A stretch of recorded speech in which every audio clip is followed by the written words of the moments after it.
cantos? ¿Cuántos se gozaron con las primicias? ¿Cuántos se gozaron con la ofrenda? ¿Cómo el Señor va usando a cada uno en su espacio? Amén. Bueno, ya el Señor ya nos habló por medio del canto, ya nos habló por medio también de lo que hicimos de la meditación de la ofrenda. Y ahora, ¿cuántos están listos para que el Señor nos hable también por medio de su palabra? Amén. ¿Vienen con hambre? ¿No desayunaron en la mañana? Pero ¿cuántos vienen con hambre espiritual? Que el Señor abra nuestros oídos espirituales, nuestros sentidos espirituales estén abiertos, que estemos sensibles. Amén. En el nombre del Señor. Bueno, no sé si a ustedes les ha pasado que han escuchado a alguien y escuchan la tonadita que tiene, del acento que tiene, y dicen, este es de Monterrey. O ese es chilango, ese es del DF. Tiene su... a ver, ese es de Bravo. O de La Palmita. Ahí está, esos tienen el timbre más bonito que hay, ¿no? Yo ya me acostumbré, hermanos, a querer ese acentito. ¿No le ha pasado? Es español, pero usted puede decir, pero es diferente, tiene su tonito, su característica. ¿Sí? Con el inglés pasa lo mismo. Hay acento británico, hay el acento de New York, de California, del sur, de Hawái. Y aquí en el Valle nosotros tenemos uno muy especial, que es el Tex-Mex. Ese nada más lo hablamos nosotros. Es característico de nosotros. Si a usted le dicen, hey, dibújate un mexicano, ¿cómo lo dibujan? Con sombrero, con bigote, con botas, unos con botas, otros con guaraches. Y si les digo que dibujen a un gringo, ¿cómo lo dibujan? Güero. Ok. A un chinito, a un asiático, ¿cómo con sus ojitos rasgados? Ok. Son estereotipos que tenemos, características que tienen estas personas. Ahora, no nada más por sus características podemos decir que identificar el área geográfica de la cual provienen. También podemos decir, este viene de tal familia, ese es Herrera, ese es Salinas, ese es Trigo, ese es Ríos, ese es Serna, González, Rodríguez, Castro. Puedes decir, ¿por qué? Porque tiene ciertas características por las cuales tú lo puedes identificar. Amén. De la familia de la que viene. Ahora, nosotros no nada más tenemos una familia aquí biológica de la que estamos, pertenecemos también ¿a qué familia? A la familia de Dios. ¿Somos hijos de quién? De Dios. ¿Somos ciudadanos de dónde? Del reino de Dios. Y como ciudadanos del reino de Dios, tenemos que tener ciertas características que la gente nos pueda ver y digan, mira, ahí va el hermano. Y no de una manera mala, que digan, mira, ahí va que dice que es hermano, pero se porta mal. Sino, su vida, yo la puedo ver como un hombre, una mujer íntegra, de principios, de valores. Que su sí es sí, que su no es no. Que no se corrompe, que no hace tranza. Amén.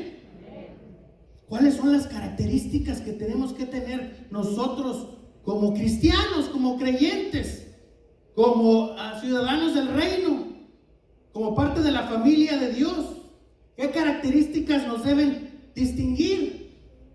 Ahora, si somos honestos, hermanos, en la actualidad, la característica principal de la iglesia o de los creyentes es la superficialidad. Somos como de mucha apariencia. Vivimos nada más guardando lo que se mira. Y aquí estamos en el culto, muy peinaditos, muy arregladitos, como que no matamos ni una mosca. Pero en la casa, pero en el trabajo, ¿cómo nos comportamos? ¿Somos así, nada más por encimita?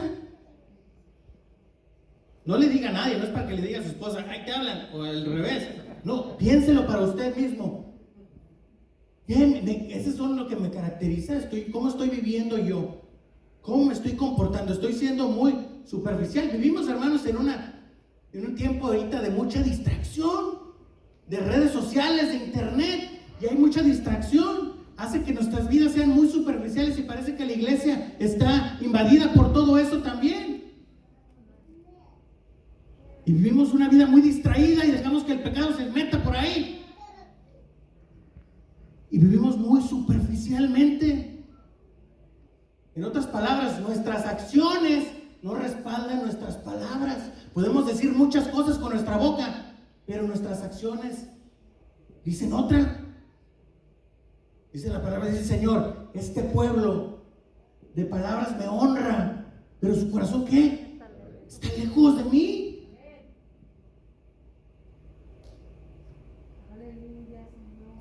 El mundo, hermanos, necesita ejemplos.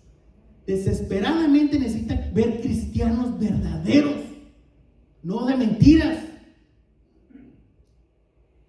La iglesia tiene que ser ese reflejo de su Señor, de sus enseñanzas. Miren, hemos estado hablando acerca de esto precisamente, de transformarnos. Desde el año pasado estábamos transformarnos. Este año empezamos también a transformarnos para una vida de ¿qué? A ver, ¿están en la jugada? Transformarnos para una vida de ¿qué? Del reino, transformarnos para el reino. El hermano Ábalos ha estado haciendo una introducción, en un especial a esto que le llamamos el Sermón del Monte. Y creo que esto es muy importante. Y hemos visto que el Sermón del Monte nos va a invitar a hacer ajustes, a sumergirnos, a adentrarnos en la vida del reino, pero no nada más hacer ajustes, sino a resistir la influencia del mundo que quiere manipularnos, que quiere moldearnos, que quiere controlar nuestra vida. ¿Sí? Ahora, el Sermón del Monte no solo nos presenta lo que exige, también nos dice dónde está la fuente de poder para poder vivir una vida conforme a lo que el Señor demanda de nosotros.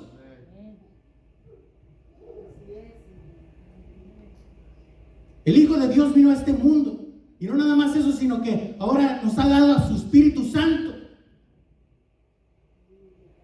El poder absoluto que permanece en nosotros para que nosotros podamos vivir como Él vivió, para que nosotros podamos vivir la vida del reino, para que nosotros podamos vivir ese sermón del monte, para transformarnos.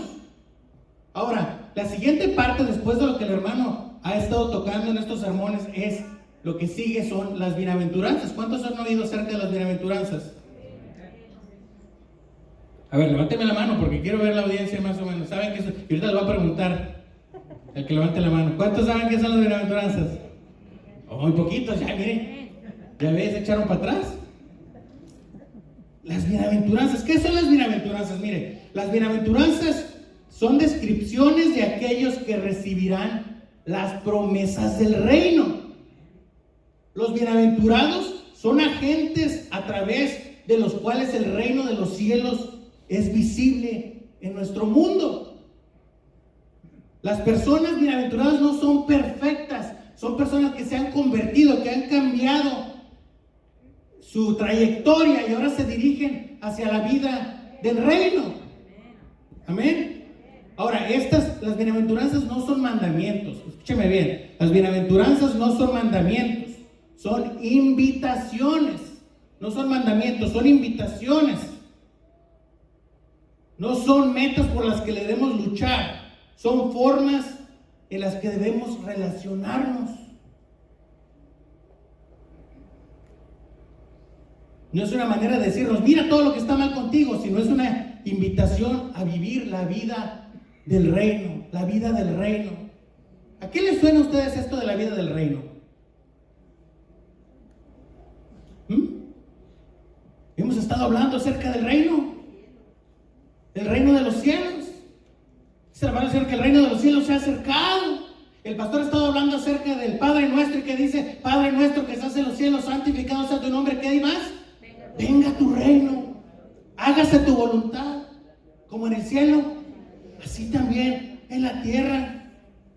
Las bienaventuranzas vienen del griego Makarios, que se puede traducir como, fíjense, como feliz, como dichoso.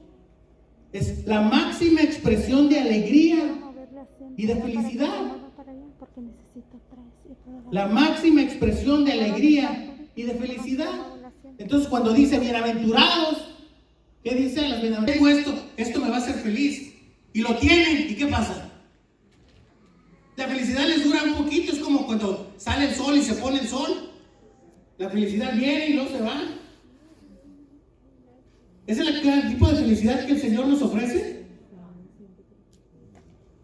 No, hay un corito que dice, el gozo que siento yo, el mundo no me lo dio, el mundo no me lo dio, y como no me lo dio, ¿qué? No me lo puede quitar.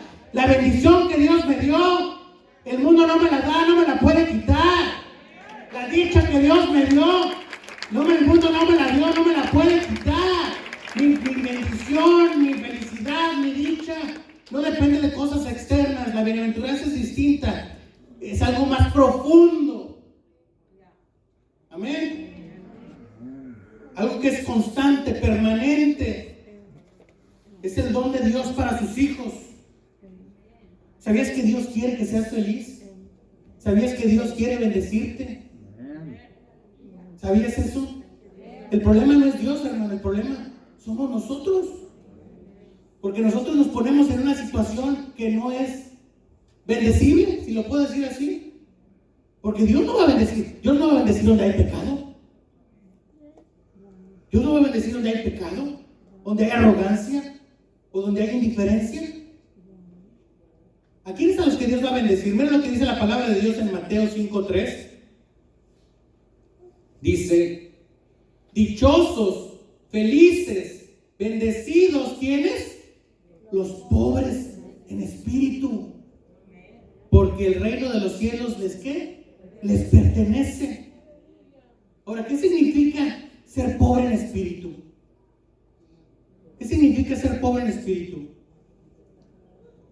Ahí mismo, en las diferentes traducciones de la Biblia, podemos, si las vemos, podemos entenderlo un poquito mejor. No sé si tenemos las otras traducciones, pero la Nueva Traducción Viviente, el mismo Mateo 5:3 dice, Dios bendice a los que son pobres en espíritu y se dan cuenta de la necesidad que tienen de Él. La versión La Palabra en Mateo 5:3 dice, Dios bendice a los que reconocen su necesidad espiritual. A veces sabemos que tenemos necesidades de trabajo, de dinero, pero no sabemos ni cómo andamos en la cuenta espiritual. Si yo le digo, ¿cuánto traen en el banco ahorita? Usted puede decir, pues me llegó el cheque de Trump que le dice, ahí tengo esto o ahí tengo el otro. Pero en su cuenta del banco espiritual, ¿cómo anda? Dios bendice a los que reconocen su necesidad espiritual. En la traducción lenguaje actual dice, Dios bendice a los que confían totalmente en Él. Los que confían totalmente en su trabajo, los que confían totalmente en el gobierno, en sus recursos, en sus fuerzas, en su inteligencia, los que confían totalmente en Él. El pobre en espíritu es el que reconoce que es insuficiente para vivir sin Dios. Señor, sin ti no puedo. No hay nada, yo te puedo presentar lo mejor de mí, mis mayores triunfos, y ante ti son como trapos de inmundicia. No tienen valor. Tengo que entender, no estoy ante un hombre, no estoy comparándome con otro hombre para decir, mira, lo que tú tienes contra lo que yo te voy a echar unas vencidas a ver quién gana. Estoy enfrente de quién, del Creador, del Todopoderoso. Dice que a su presencia tiembla la tierra, los montes se derriten ante su presencia.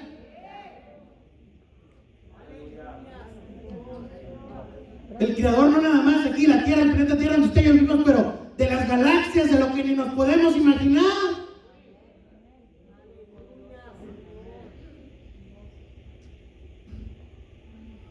Sin Él no puedo, ¿no? Sin la ayuda de Dios soy espiritualmente inadecuado, incapaz, pobre.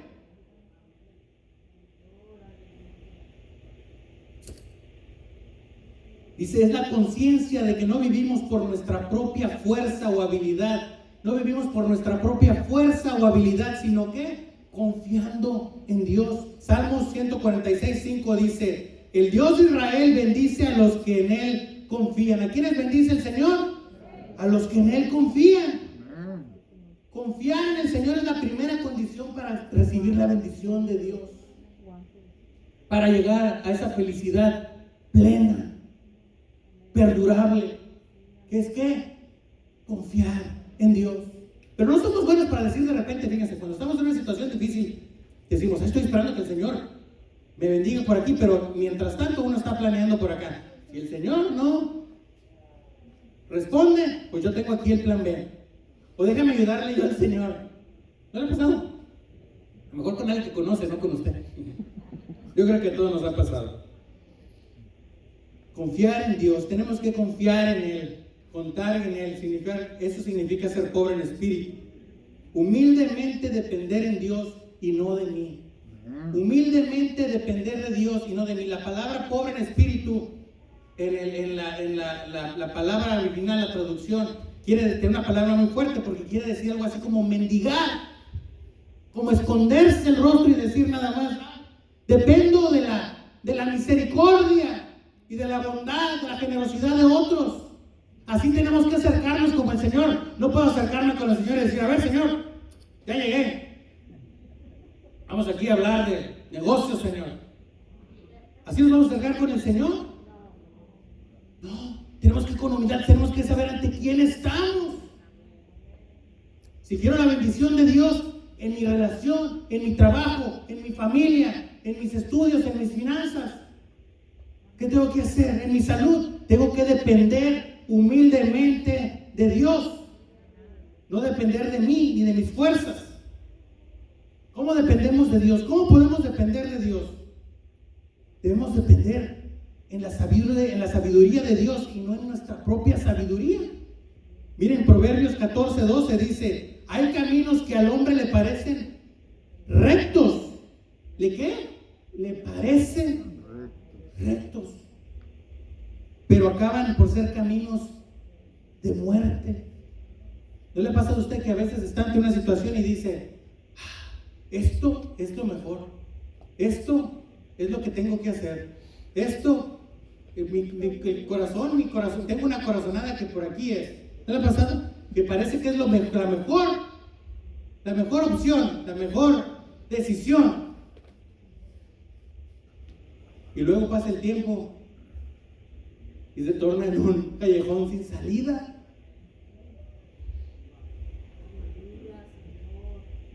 Yo me acuerdo cuando estaba más chamaco, era muy enamorado. Y casi como cualquiera que me enamoraba, me sentía que esa era mi princesa y que con eso me iba a casar. Y después, ahora a los años ya lo veo a la distancia. Y digo, de lo que el Señor me libró. ¿Dónde andaría uno yo si viera lo que parecía que era la mejor decisión? Hoy puedo decir, Señor, nada más por tu misericordia. Hay caminos que al hombre le parecen rectos, pero acaban por ser caminos de muerte. Está como el que dice, ay, cuando estábamos de novios me la quería comer a besos. Y ahora que pienso me lo hubiera comido porque ahora tengo que lidiar con esta mujer o con este hombre. Hay decisiones, caminos que parecen lo mejor y terminan siendo caminos de muerte. Caminos de muerte, callejón sin salida. Cada uno de nosotros podemos atestiguar a eso. Tal vez en alguna relación o en alguna inversión, mira, pues metí mi dinerito ahí y creí que era la mejor decisión y el último, ¿qué? Se perdió. Tenemos que buscar dirección del Señor o nosotros le damos. O nosotros sabemos, échale el instinto. ¿Así? En todo tiempo tenemos que buscar, Señor, dirige mis pasos. ¿Es esta la decisión correcta? Oye, si voy a comprar un carro, usted va a comprar un carro y piensa en preguntarle al Señor si es ese carro o no. O esa es decisión de usted, eso al Señor no le compete, el Señor no se mete ahí.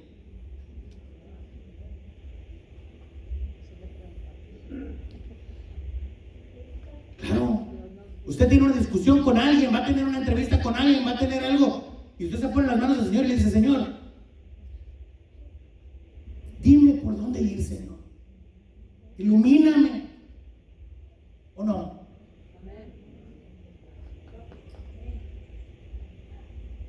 Tenemos que contar con pedir la sabiduría del Señor en cada instante, en cada momento. No confiar en nuestros instintos, en nuestros sentimientos, porque los sentimientos nos van a hacer malas jugadas. Los sentimientos mienten todo el tiempo. Todo el tiempo.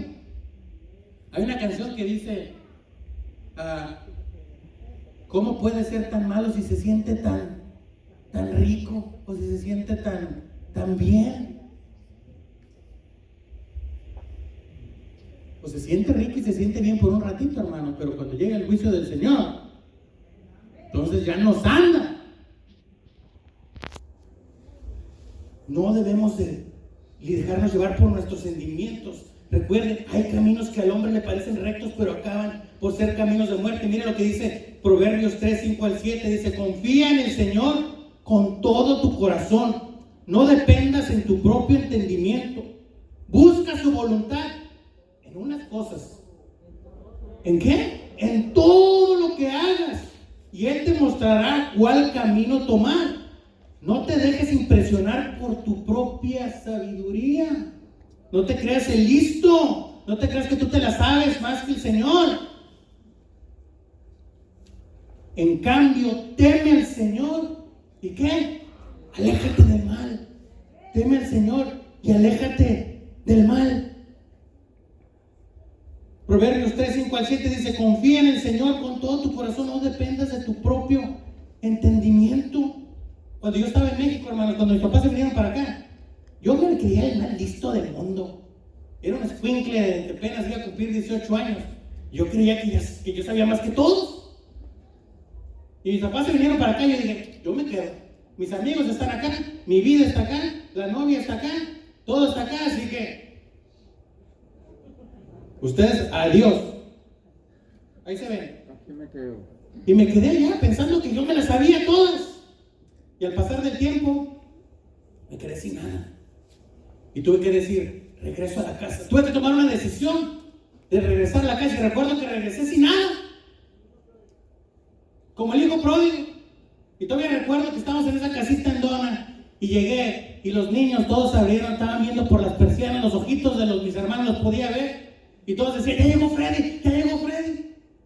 Yo venía decidido a quedarme. Le dije: papá, vengo a quedarme.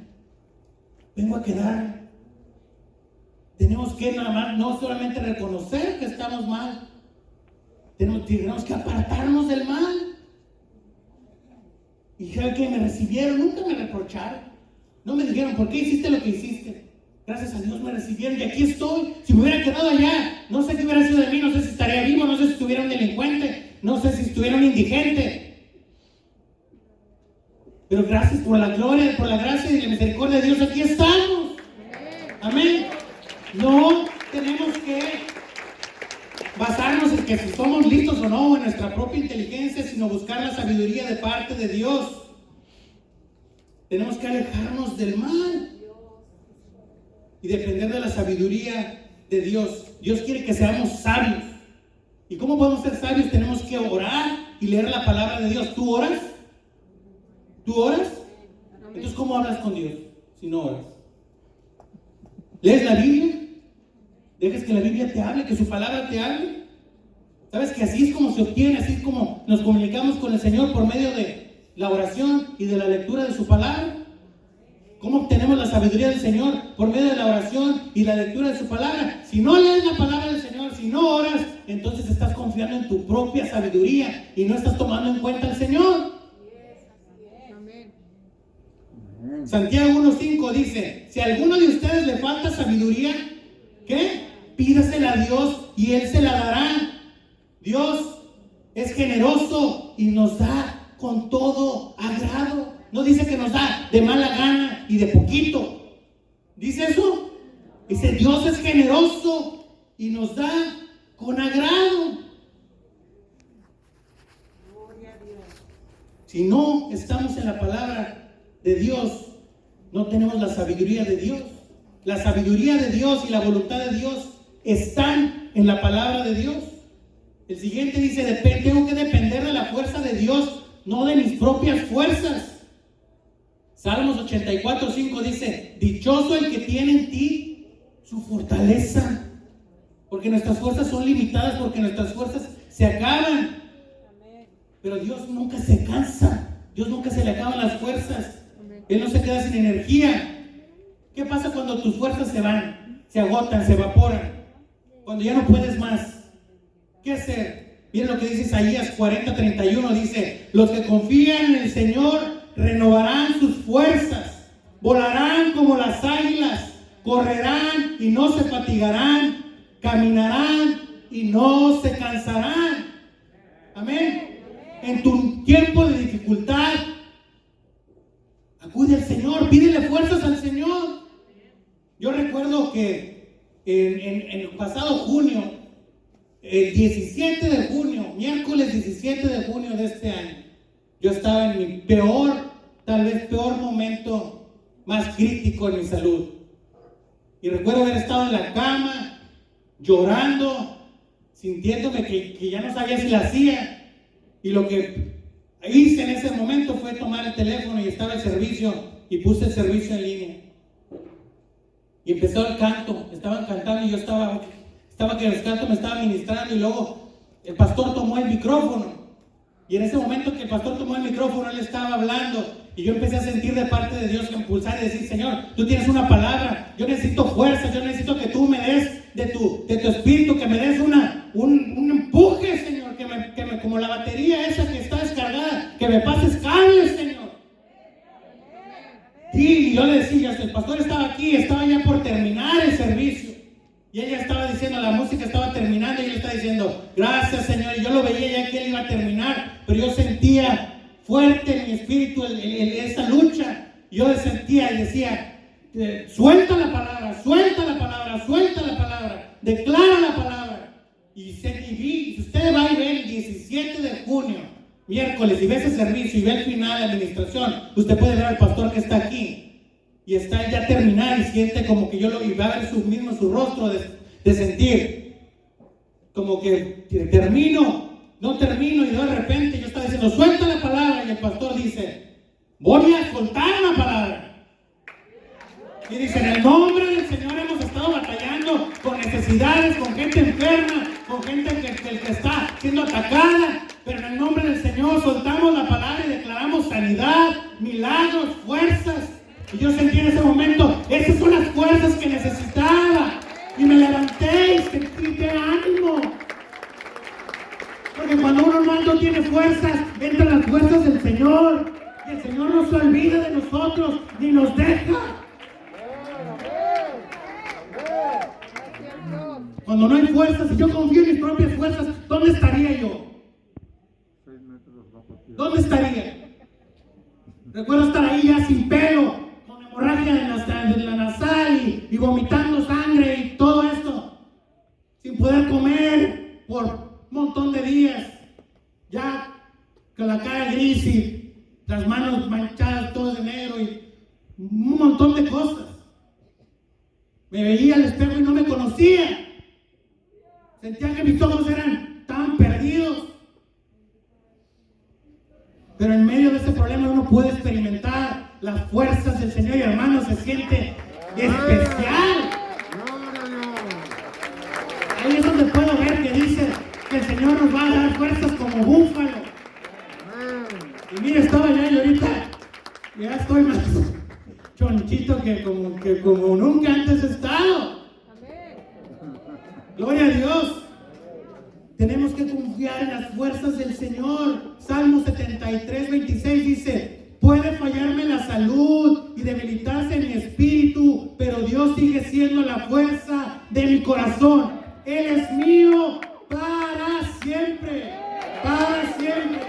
La única manera, hermanos, de superar los días más oscuros de tu vida son con las fuerzas de Dios.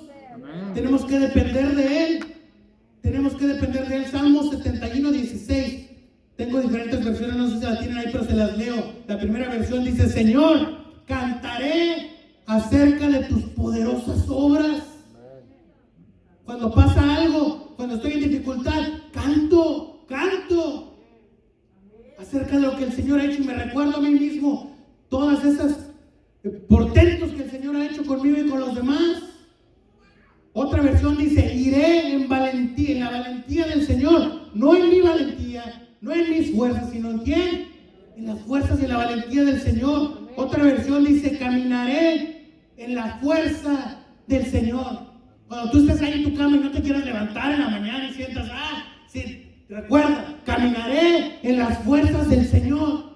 Cuando estés en medio de la dificultad y el problema, recuerda, caminaré en las fuerzas del Señor. Cuando estés en la noche que no puedes dormir y tengas tus problemas, caminaré en las fuerzas del Señor. Iré, no en mi valentía, sino en la valentía del Señor. Amén. Gloria a Dios. Tenemos que depender de la sabiduría de Dios, hacer lo correcto y hacerlo con las fuerzas correctas, con las fuerzas del Señor. Y luego tenemos que depender en el tiempo de Dios, no en el tiempo mío, hermanos, no es en el tiempo que nosotros queramos. Y a veces tenemos que estar esperando. Yo hubiera querido no pasar por las quimioterapias. Me acuerdo las primeras veces sabía que eran, siempre me las ponían, van a hacer 12 y después vemos. Y yo decía, 12, ¿de qué que lleguen? Iba en la sexta y ya no quería hacer las otras. Estaba pensando nada más en las fechas, a ver si ya acababa. Quisiera haberme las pasado. Quisiera que el Señor me hubiera sanado la primera. Pero es un proceso, hay que ser pacientes. Pero en su momento, cuando el Señor responde, el Señor actúa. Mira lo que dice Salmo 31, 14 al 15. Mas yo en ti confié, oh Jehová, yo dije, Dios mío eres tú, en tu mano están mis tiempos. En las manos del Señor. Isaías 60, 22 dice: yo soy el Señor, a su debido tiempo haré esto. ¿Cómo? Rápidamente. Me acuerdo, me viene a la mente mi tía Dina Tamés. Estaba esperando por su trasplante, por su corazón y su hígado. Y al ver el tiempo de esperar y saber, bueno, quién sabe cuándo va a llegar. Si va a llegar o no, si va a llegar a tiempo o no. Pero cuando llegó el Señor, le levantaron el teléfono, timbraron el teléfono y le dijeron, lista, y vamos. Y cuando el Señor lo hace todo, lo hace rápido y lo hace perfecto. Gloria a Dios, todo a su tiempo, todo a su tiempo. Un retraso, hermano, no es que se esté negando la petición, es que el Señor está trabajando, Cuando no podemos ver a veces, pero el Señor está obrando, pero el Señor está trabajando. Precisamente ese es el canto que estaban cantando cuando yo sintonicé ese miércoles. Aunque no te pueda ver, estás obrando. El Señor está obrando hoy, aunque no lo podamos ver, el Señor sigue trabajando. Pero tenemos que poner en el Señor nuestra esperanza. Él nos va a escuchar, clamar al Señor y Él nos va a escuchar. Miqueas 7:7 dice: yo he puesto mi esperanza en el Señor. Yo espero en el Dios de mi salvación. Mi Dios me escuchará. Voy a poner mi esperanza en Él, no en mí mismo. Esa es la clase de fe que Dios va a bendecir. Voy a confiar en la protección de Dios, no en mi protección. Y no voy a confiar en mis recursos, sino voy a confiar en los recursos del Señor. ¿Hasta dónde me pueden alcanzar mis recursos? Aunque tuviera todos los billones que pueda haber en el mundo, y si me enfermo, ¿de qué me sirve? Y si hay un problema en la casa, si hay enfermedad en un hijo, si hay depresión, si hay ansiedad, mis recursos son finitos, son ilimitados. Pero tengo que aprender a decir, tengo que poner mi confianza en el que es el dueño de todo el oro del mundo, en el que es el doctor de doctores, en el que es el sanador por excelencia, en el que es mi paz, mi fortaleza, mi escudo. ¡Aleluya! En el Señor, hermanos. Tenemos que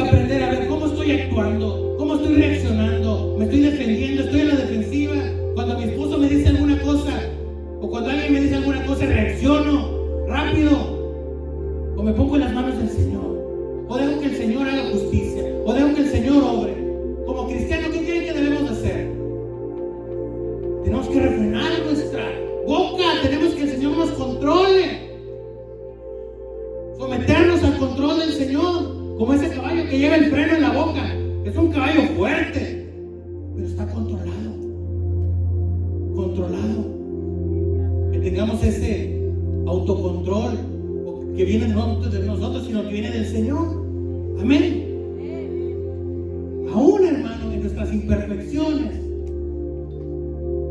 nuestras mismas imperfecciones nos califican para recibir la bendición del Señor. ¿Qué dijimos al principio? Bienaventurados, ¿quiénes? Los ricos, los que no se equivocan, los que están fuertes.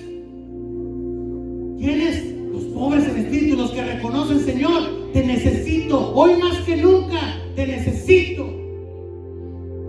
Sin ti, nada soy. Renuncio a mi posición y rindo todo lo que tengo. Todo es tuyo, Señor. ¿Qué tengo yo que tú no me hayas dado? Si tú me has dado la vida.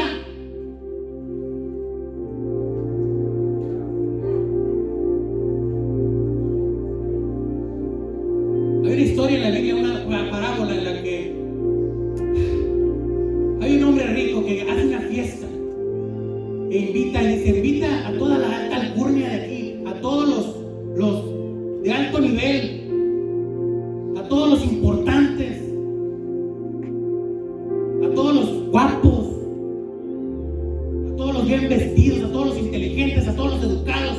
Invítalos que vengan a mi fiesta. Y los fueron, los invitaron. ¿Y qué dijeron? Pusieron excusas. Y pusieron excusas bien absurdas. No, es que si me tengo que ir a comprar unas vacas. Oye, pues cómpralas otro día. Pero ven a la fiesta, ¿y qué? Dijeron no. ¿Y qué dijo el hombre rico? ¿Qué dijo? Ay, no quisieron venir. ¿A quién les invitó? Dijo: vayan a las calles y a los indigentes, si pudiera decir, a los drogadictos, a los que no tienen nada. Tráiganlos, esos invítenlos. Hay una mesa para ellos reservada con su nombre.